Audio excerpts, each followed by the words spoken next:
Hello बच्चों, आज हम जानने वाले हैं बायोलॉजी के कुछ बेसिक्स नॉलेज के बारे में। आज हम जानेंगे कि बायोलॉजी क्या होता है, बायोलॉजी के कितने भागों में बांटा गया है, बायोलॉजी के जनक क्या है, और उसके बाद हम जानेंगे कोशिका के बारे में, कोशिका का अध्ययन कैसे किया गया।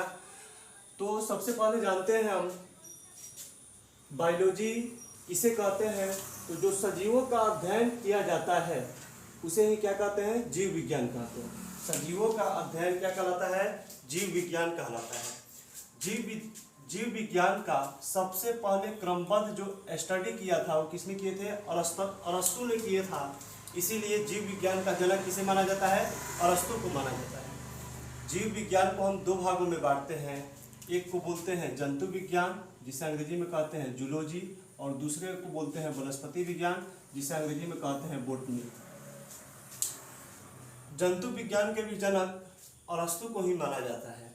जानते हैं कि जूलॉजी में किसका अध्ययन करते हैं, तो जूलॉजी के अंतर्गत जंतुओं का अध्ययन किया जाता है। किसका, जंतुओं का अध्ययन किया जाता है।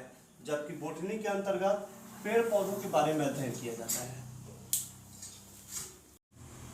आइए अब कोशिका के बारे में जानते हैं। कोशिका का अंग्रेजी नाम होता है सेल। कोशिका को अंग्रेजी में बोलते हैं सेल, लेकिन इसका बायोलॉजिकल नाम होता है साइटो। याद रखेंगे, कोशिका का बायोलॉजिकल नाम क्या होता है, साइटो।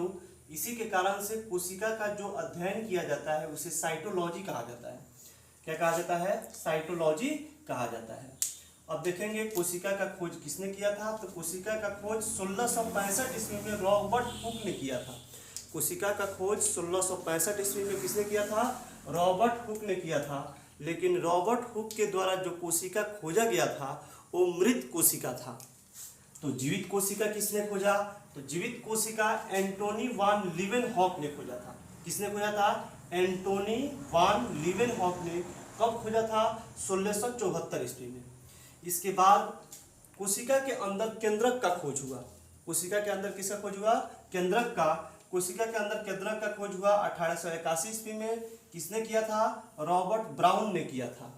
कोशिका के अंदर केंद्रक का खोज किसने किया, रॉबर्ट ब्राउन ने 1881 ईस्वी में की। उसके बाद स्लाइडर और स्वान ने एक सिद्धांत दिया, सेल थ्योरी, यानी कोशिका सिद्धांत। इस कोशिका सिद्धांत में उन्होंने बताया कि सभी जीवों का शरीर जो है कोशिकाओं से मिलकर बना हुआ है, अर्थात कोशिका जो है शरीर की सबसे छोटी इकाई है।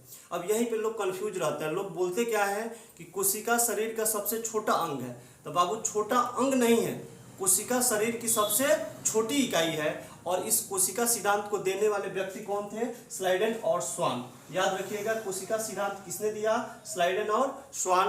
कोशिका सिद्धांत में इन लोगों ने क्या बताया, तो इन लोगों ने बताया था कि जीवों का शरीर जो है कोशिकाओं से मिलकर बना हुआ है, इसीलिए शरीर की जो सबसे छोटी इकाई है वो क्या है, कोशिका है।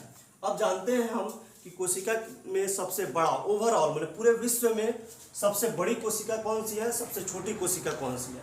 तो पूरे विश्व में देखेंगे तो सबसे बड़ी कोशिका जो होता है शुतुरमुर्ग का अंडा होता है। कौन होता है, शुतुरमुर्ग का अंडा। सबसे बड़ा कोशिका कौन होता है, शुतुरमुर्ग का जो अंडा होता है, अंडा में कोशिका होता है, वो सबसे बड़ा कोशिका होता है। वहीं सबसे छोटी कोशिका कौन होती है, माइकोप्लाज्मा। यहाँ ध्यान देंगे बच्चे, इसको माइक्रोप्लाज्मा पढ़ देते हैं, नहीं माइकोप्लाज्मा पढ़ेंगे, इसको माइक्रो नहीं। तो सबसे छोटी कोशिका क्या होती है, माइकोप्लाज्मा।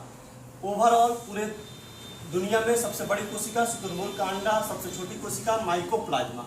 वहीं अब देखेंगे कि मनुष्य में सबसे बड़ा कोशिका क्या होता है। तो मनुष्य में पुरुषों में पाए जाने वाला स्पर्म सबसे बड़ा कोशिका होता है।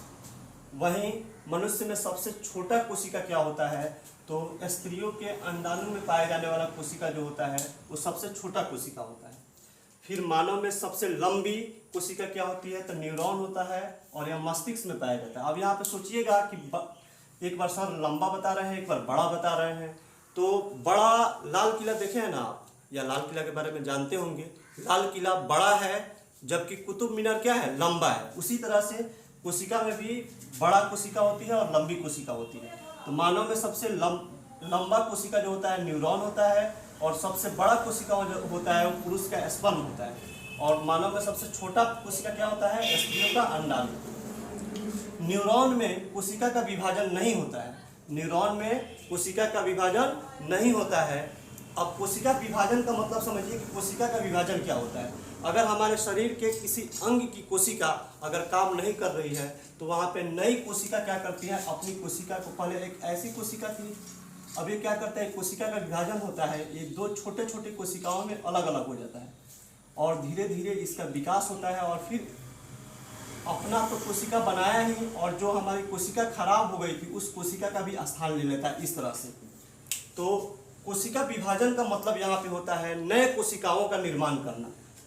तो न्यूरॉन में नए कोशिकाओं का निर्माण नहीं होता है, इसीलिए ना तो आप सुनते होंगे बहुत लोग बोलता होगा कि ये जो मस्तिष्क है इस पे चोट नहीं लगना चाहिए क्योंकि इसमें कोशिका का निर्माण नहीं होता है। हाथ पैर कहीं भी लगेगा चोट तो वहाँ की कोशिकाएं जो है कोशिका विभाजन करके नया कोशिका बना सकती हैं, लेकिन अगर मस्तिष्क में, दिमाग में चोट लग गया तो वहाँ पे कोशिका विभाजन नहीं होता है, जिसके कारण से वो घाव आपको ठीक नहीं हो पाएगा। सबसे तेज विभाजन कहाँ पे होता है, तो लीवर में। लीवर में जो होता है सबसे तेज विभाजन होता है। यहाँ पे